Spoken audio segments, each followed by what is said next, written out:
सचिन सुभाषराव जोगदंड काल याच्या परळीच्या कायदेतज्ञ म्हणणारे ॲडव्होकेट गोविंद फड यांनी आमचे दैवत श्री मनोजदादा जरांगे पाटील व लोकप्रतिनिधी आमदार सुरेश अण्णा धस यांना खलास करण्याची भाषा केली आहे।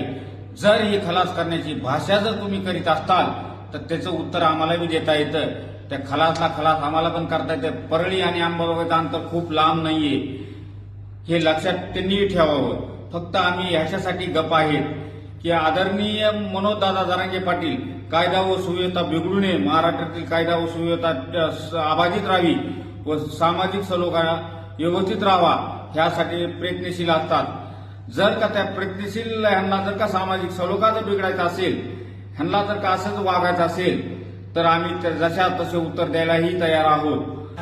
अंबाजोगाई शहर पोलीस स्टेशनला गेलो, कंप्लेंट दाखल करायला गेलो असता अंबाजोगाई शहर पोलीस स्टेशनमध्ये माझा फक्त अर्ज घेतला व त्या अर्जावर जर 2 दिवसात गुन्हा दाखल नाही झाला तर ह्या 2 दिवसात मराठा समाजाची व्यापक बैठक घेऊन पुढील निर्णय आम्ही घेणार आहोत।